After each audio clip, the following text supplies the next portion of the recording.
नमस्कार बंधुगण, आज मुझे आसी आपण मानक पई एक सुंदर गपटीर ना होची कलुरी बेंट कथा। जड़े बुढ़ीटीए थिला, दिन मजूरी करी से निजर पेट पोषुथिला। दिने से बाटे जाऊ जाऊ एक कलरा मंजी पाइला एवं से कलरा मंजी को नहीं ता बाड़ी रे रोइला।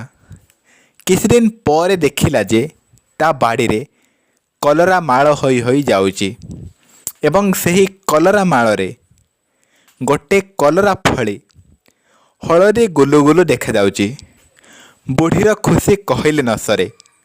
बुढ़ी ताकू तलिबा पूर्वरु देखिला जे गोटे काऊ ता घर पाखर रहूची एवं से काऊ जेबे से हलदी गुरुगुरु कलरा को देखिची ना सेबेठु से ताकू खाइबा को मनस्थ करिची। से काउटी बुढ़ी मार घर पाखरे रहुथिला। से बुढ़ी को कहिला, बुढ़ी माउसी तू मते से कलराटे दियंतुनी, मु से कलरा को खाती।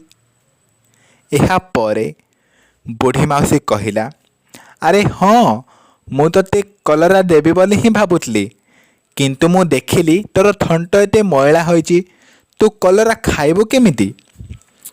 प्रथमे तू जा कूओ पाखकू एवं सेठारू पानी काढ़ी थंट धोई आसिला परे मो पाखकू आसिबु। मु तते ए हलदी गुलु गुलु कलराटा देबी, तू मन मौजरे खाइबु। एक कथा सुनी काऊ उड़ी उड़ी गला। काहींकि ना काऊ तो से कलरा को देखी तार मन सेठी ही रखिची जे से कलरा किभली खाइबी। तेणु काऊ फटाफट बुढ़ी मार कथा शुणी कूओ पाखकू जीवाको बाहरिला। से कहिला, बुढ़ी माँ मु थंड धोई आसुची, तू कलरा कहारी को देना, मु ही खाइबी। एहा परे काऊ उड़ी उड़ी कूओ पाखकू गला। कूओ पाखकू जाई बसिला एवं कूओ को कहिला, रे कूओ दे पानी धुए थंट, धाई धाई खाए कलुरी बेंट। एक कथा शुणी कूओ कहिला, मु मोर पानी देबी, किंतु तू काढ़िबू कौटी पानी? जदि तते पानी पीबार अच्छी तेबे तू कुंभार पाखकू जा आउ ताठू माटी कलसी नहीं आसे। एतिकी शुणिबा मात्रे काऊ उड़ी उड़ी गला कुंभार पाखकू। कुंभार पाखरे जाई पहुँचिला एवं कुंभार को कहिला जे, रे कुंभार दे माठिया धुए थंट, धाई धाई खाए कलुरी बेंट। एतिकी शुणिबा मात्रे कुंभार कहिला, मु तो निश्चय तते कलसी देबी, किंतु मो पाखरे एबे माटी नाही तो मु कलसी किभली तैयारी करिबी? एहा परे से काऊ को कहिला, रे काऊ तू जदि मते माटी आनिकी दबु ताहेले मु तते कलसी गढ़िकी देबी एवं तू से कलसी नेकी कूओर पानी काढ़ी पीबू। एतिकी शुणिबा परे काऊटी उड़ी उड़ी बिल पाखकू गला। बिल पाखरे जाई पहुँचिला एवं बिल को कहिला, रे बिल दे माटी, गढ़े कुंभार माठिया गोटी, काढ़े पानी धुए थंट, धाई धाई खाए कलुरी बेंट। एक कथा शुणी बिल कहिला, ठीक अच्छी काऊ भाई, मु तो तते माटी देबाको राजी अच्छी, किंतु तू माटी खलिबू केउठी?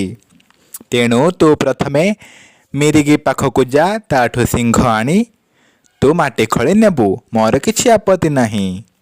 एहा शुणिबा परे काउटी उड़ी उड़ी मिरिग पाखकू गला। मिरिग पाखर जाई पहुँची कहिला, रे मिरिग दे सिंह खड़े माटी, गढ़े कुंभार माठिया गोटी, काढ़े पानी धुए थंट, धाई धाई खाए कलुरी बेंट। एक कथा शुणिला परे मिरिग कहिला, ठीक अच्छी, मु तते सिंह देबाको राजी अच्छी, हेले तू ताठू प्रथमे काली गाई पाखकू जा आउ मो पाई क्षीर नहीं कि आसे, तू क्षीर आनिला परे मु तते सिंह देबी। काउटी उड़ी उड़ी पुणी थरे काली गाई पाखकू गला एवं काली गाई पाखरे पहुँची कहिला, रे काली गाई दे क्षीर, पिए मिरिग दिए सिंह, खड़े माटी, गढ़े कुंभार माटिया गोटी, କାଢ଼େ ପାଣି ଧୁଏ ଥଣ୍ଟ ବୋଲି ବୋଲି ଖାଏ କଲୋରୀ ବେଣ୍ଟ। ଟିକେ ଶୁଣିଲା ପରେ ଗାଈଟି କହିଲା, ଠିକ୍ ଅଛି, ମୁଁ ତୋତେ କ୍ଷୀର ଦେବି, କିନ୍ତୁ ମୁଁ ସକାଳୁ କିଛି ବି ଖାଇନି।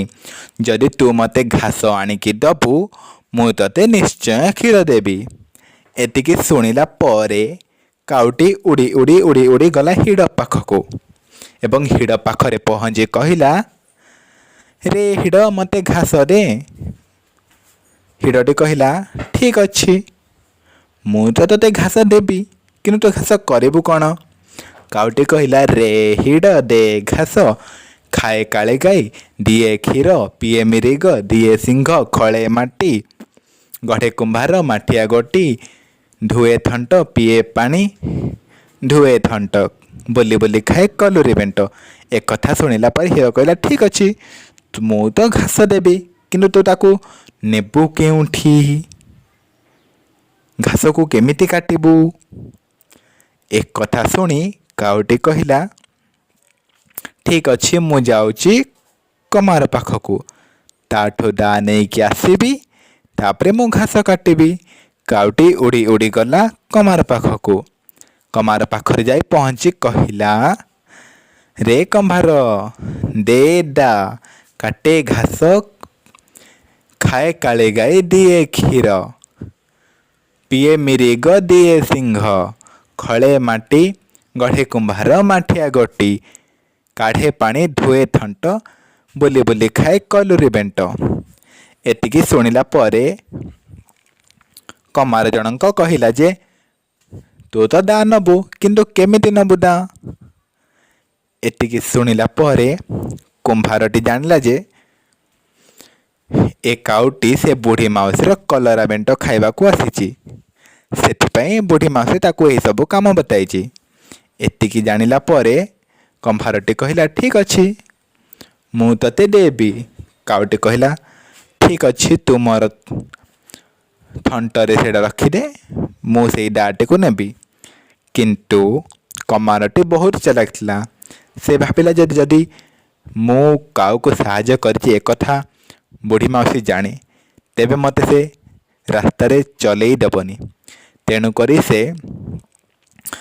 ନିଆଁରେ ତତାଇ ସେହି ଦାଟିକୁ କାଉଟିକୁ ଦେବାକୁ ଭାବିଲା ଏବଂ ସେ କାଉଟିର ବେକରେ ଥୋଇବା ମାତ୍ରେ କାଉଟି ଜଳିପୋଡ଼ି ହୋଇ ଚିତ୍କାର କଲା, ଯାହାଫଳରେ କାଉଟିର କଲରା ଖାଇବାର ନିଶା ଛାଡ଼ିଗଲା।